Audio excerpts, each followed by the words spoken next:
আসসালামু আলাইকুম ওরহমতুল্লাহ। তান্ত্রিক মহাগুরু চ্যানেলের পক্ষ থেকে স্বাগতম। আমি সাইফুল কবিরাজ আপনাদের সামনে আজকে একটি শত্রুর উপরে বিজয় লাভ করার একটি মন্ত্র নিয়ে আসলাম। শত্রুকে কঠিন শাস্তি দেওয়ার একটি মন্ত্র নিয়ে আসলাম। এমন এমন কিছু শত্রু রয়েছে যে শত্রুকে কোনোভাবে কিছু করা যাচ্ছে না, কোনোভাবে তারে ক্ষতি করা যাচ্ছে না। আজকে এমন একটি মন্ত্র নিয়ে আসলাম যে মন্ত্র ওই শত্রুর উপরে প্রয়োগ করলে খুব তাড়াতাড়ি জয়লাভ হইতে পারবেন। কিন্তু ভিডিওতে সব কিছু খুলে বলা যায় না, কারণ হচ্ছে ইউটিউবে কমিউনিটি গাইডলাইনের কারণে সমস্যা হইতে পারে। এ বিদায় আমি সম্পূর্ণ খুলে বলতে পারবো না, আপনারা সম্পূর্ণ বুঝে নেবেন। বান মানে তো বুঝে নি। আজকের যে মন্ত্রটি খুব পাওয়ারফুল একটি মন্ত্র ভাই, যে মন্ত্রের বিধি একবারে সহজ, কোনো কঠিন বিধি না। যে নিয়ম শুনলে আপনি সবাই কাজ করতে পারবেন। আজকে আমি আপনাদেরকে বলি, যারা আমার মাধ্যমে অনেকে কাজ করাইতে চান, অনেকে আবার আমাকে ফোন দিয়ে বলেন ভাই কাজ করে দেন। হ্যাঁ, কাজ করে দিই ঠিক আছে, কিন্তু আমার শর্ত মতো মান্না যদি আপনি কাজ করাইতে পারেন তাইলে আমি আপনাকে কাজ করে দিতে পারবো। আজকের যে মন্ত্রটি 33 কোটি দেবতার একটি মন্ত্র ভাই, যে মন্ত্র দিয়া শত্রুর উপরে বান চালানো করলে শত্রু আস্তে আস্তে এটা দিয়া শেষ হইতে থাকবো। মনে রাখবেন, কেউ কারো কোনো ক্ষতির উদ্দেশ্যে কাজ করবেন না। যদি কোনো ক্ষতির উদ্দেশ্যে কাজ করেন, আপনি নিজে গুনাহগার হবেন, আপনি নিজে দায়ী থাকবেন। নিয়মটা বলি, মনোযোগ দিয়ে শুনেন। বান মন্ত্রটি আগে মুখস্থ করতে হবে। মন্ত্রটিতে আমি স্ক্রিনে দিয়ে দিছি, আপনারা তো দেখতেই পাচ্ছেন। নিয়ম হচ্ছে 5টা পান পাতা লইয়া পানিতে নামাইতে হইব, কিন্তু নদী ছাড়া চলবে না।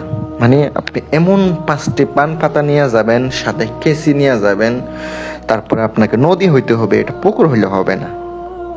আপনাকে ওখানে নামিয়া ডুব দিয়া আপনাকে পানগুলা কাটতে হবে ওই কাঁচি দিয়া, কিন্তু শরীর বন্ধ করে কাজ করতে হবে। অনেক সময় আপনি বান চালান করতে গিয়ে মন্ত্র পড়বেন আর ফুঁক দেবেন, পান পাতায় আপনাকে ছবি অঙ্কন করতে হবে, শত্রুর নাম, শত্রুর বাবার নাম, মায়ের নাম লিখে নিতে হবে। অরিজিনাল খাম সিঁদুর দ্বারা আপনাকে লিখিত হবে। লিখার পরে আপনি ওই নদীতে ডুব দেওয়ার আগে সে নিজের শরীর বন্ধ করে নেবেন 2-3টা মন্ত্র দিয়ে অথবা দোয়া পড়া। মনে রাখবেন, যদি আপনার এই বান চালান করতে গিয়ে কারো কোনো ক্ষতি হয়, আমি সাইফুল কবিরাজ দায়ী থাকবো না। কারণ কি, এগুলা ডুব দিয়ে নদীতে যখন আপনি ডুব দিয়া পান কাটটা মন্ত্র ফেরা পান কাটবেন, তখনই আপনি বুঝবেন ওই ডুব দেওয়া অবস্থা কেমন। অনেক সময় আপনি নাও উঠতে পারেন, আপনাকে যদি শরীর বন্ধ না করেন তাইলে আপনি নাও উঠতে পারেন ওই নদী থেকে, একবার ডোবাইয়া নিয়ে যাবে, একবার মাইরা ফেলাই দিব। কিন্তু সাবধানে কাজ করতে হইব। আর কথা হচ্ছে, আমার পরামর্শ নিয়ে কাজ করবেন, নিজে নিজে পাকনামি করতে যাইবেন না। অনেকে আছে নিজে নিজে পাকনামি করে, ওই পাকনামির ফল কিন্তু পাইয়া যাবেন সাথে সাথে পাইবেন। যদি পাকনামি করেন ভাই, আমি আপনাদেরকে বললাম, হাতে পায়ে কইরা বলতেছি, আপনি কেউ খারাপ উদ্দেশ্যে ব্যবহার করবেন না। আর মন্ত্রটি অবশ্যই শনিবার, মঙ্গলবারে,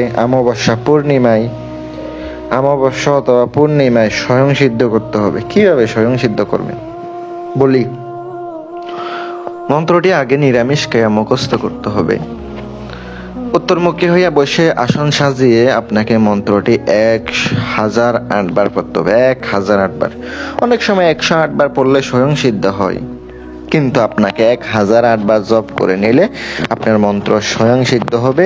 এই মন্ত্র দিয়ে কাজ করা যাবে। যে কোনো সকল প্রকার কাজ, যে কোনো কাজ আপনি করাই নিতে পারবেন এই পরীর মাধ্যমে, এই মন্ত্রের মাধ্যমে। আপনারা যারা কাজ করাইবেন অথবা আংটি নিবেন আপনারা আমার সাথে যোগাযোগ করবেন। আমি বিভিন্ন আংটি দিয়া থাকি, আমি সাইফুল কবিরাজ। আপনারা আমাকে নক করবেন। অবশ্যই আমার ইমো আইডি, আমার চ্যানেলে যে লোগো আছে ওইটাই আমার ইমো আইডি লোগো, মিলাইয়া নেবেন। মনে রাখবেন, কেউ উল্টা পাল্টা ফোন দিবেন না, কেউ কারো কাছে গিয়ে প্রতারণার শিকার হলে আমাকে বলবেন না যে প্রতারণার শিকার হয়েছি। সাবধানে টাকা দিবেন। ভালো থাকবেন। আসসালামু আলাইকুম।